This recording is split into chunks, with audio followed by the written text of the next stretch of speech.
On the 1st of March this year, the world's best value electric vehicle company announced that they have a right-hand drive production line and they're coming to Europe and the rest of Asia this year. Surprisingly, no one said a thing, but this actually means more than you think. This is the beginning of Chinese electric vehicle hegemony in the West. Hello, my friends. I'm the Electric Viking. Welcome to the channel. I talked about Neta before, and I said a few months ago that they are the best value electric vehicles you can buy anywhere on the face of the planet. I'll put a link in the description below to the video I made about their electric cars and just how incredibly cheap they are.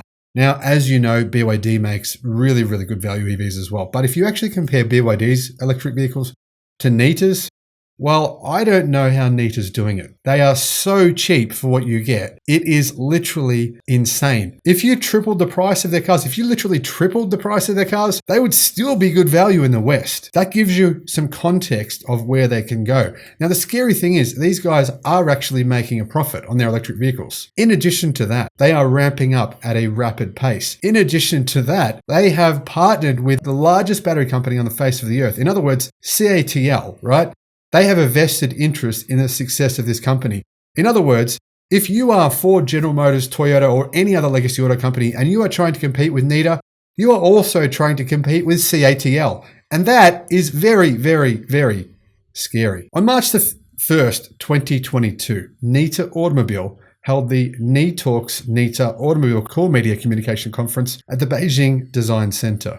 According to the strategic information officially announced at the meeting, Neta Automobile will start to expand the Southeast automobile market with Thailand as the entrance. They'll also enter the European market this year. It is preparing a right-hand drive production line in order to service right-hand drive markets such as the UK, Japan, and Australia. For this reason, the right-hand drive version of the model was announced in December of 2021.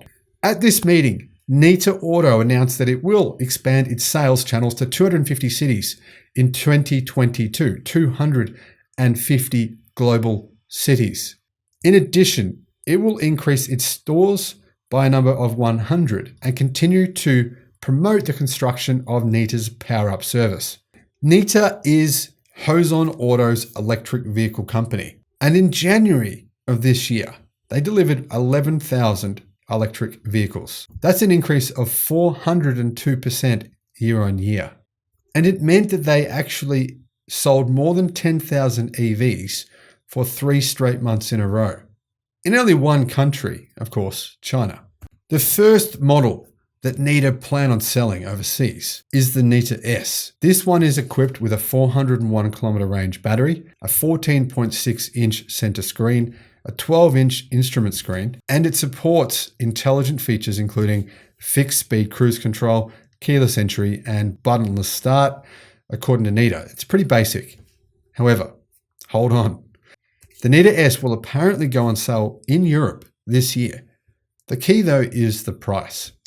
Another similar vehicle that Neta sell, called the Neta V, currently costs $9,000 in China, and it's bigger than a Toyota Corolla.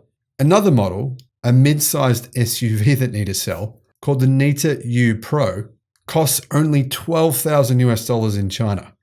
Even if they double the price, it would still be the cheapest crossover of its size anywhere on the face of the planet, even if they doubled the price. Of course, I'm referring to vehicles outside of China here. Everywhere outside of China that would be applicable to. Neta was actually founded back in 2014, but the first Neta model was launched in November of 2018. And as of today, Neta has 2 models on sale, the Neta V and the Neta U Pro. The Neta V is priced between RMB 59,900 or $9,000 up to 76,000 RMB or around about $11,000. The Neta U Pro SUV I mentioned before starts at around $14,000. Neta has been making some interesting deals. In fact, it's raised billions of dollars over the past year with a series of different companies. And late last month, Neta signed a comprehensive partnership agreement with Huawei to use Huawei's technology in its vehicles. According to this agreement, Neta and Huawei will start a comprehensive cooperation in the fields of intelligent network connectivity, in-vehicle computing, smart driving, digital energy, and cloud services. The Neta S will be the first vehicle jointly developed by two companies, obviously Neta and Huawei, and it will use Huawei's MDC intelligent driving computing platform and LiDAR technology, according to an announcement by Neta. So what are the specs of this bargain basement $9,000 vehicle? Well, it's 4.1 meters long, 1.7 meters wide, and about 1.5 meters tall, and has a wheelbase of 2,420 millimeters. Interior space is a bit bigger than a Toyota Corolla, like I mentioned before. In addition, it's very simplified and minimalist on the inside. It has few buttons and uses a touchscreen very similar to a Tesla Model Y. It's equipped with a motor that comes with 70 kilowatts of power and peak torque of 150 newton meters. That gives it a 0 to 50 kilometer hour acceleration time of 3.9 seconds and a top speed of 120 kilometers an hour. In addition, the 38.5 kilowatt hour usable battery has an NEDC range of 401 kilometers. So for $9,000, you can see it's literally an insane bargain. Over the last few months, Neta has done one interesting thing. They've continued to raise money. They've raised money by partnering with Huawei, by offering different rounds of investment in the company. And numerous different companies have invested in them because they see this as a company that will become a globally known brand.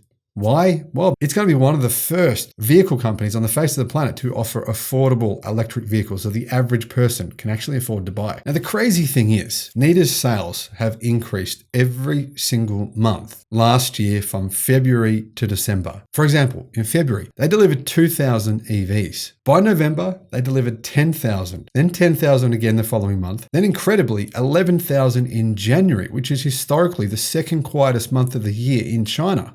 I'm not sure how they did that, but it was quite a staggering achievement.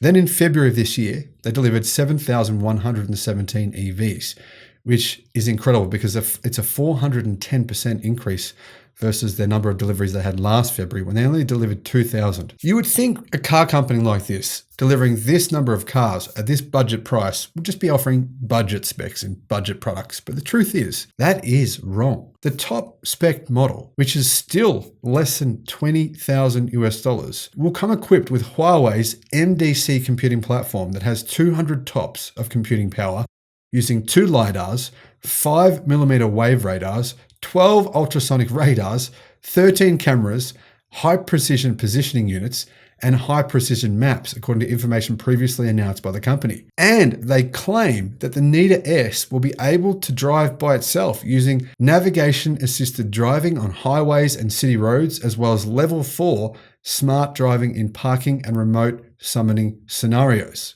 Getting back to CATL. What do CATL and Huawei have to do with each other? Well, the world's largest battery company signed a strategic partnership agreement with Neta to collaborate on technology development and supply chain support. One of the things that they're best at, obviously. CATL actually participated in Neta's Series D2 funding round for an undisclosed amount, according to a statement released by the company. CATL said that they will work with Neta to develop innovative integrated technologies for new energy vehicles, in addition to supplying it with batteries. And you can imagine the kind of money that Neta would be paying for those batteries. Probably cost price, considering the fact that CATL now own a significant percentage of the company. Late last month, Neta announced the completion of an RMB 4 billion Series D1 round of financing led by Qihu 360, China's largest cybersecurity company, which invested RMB 2 billion. So let me know,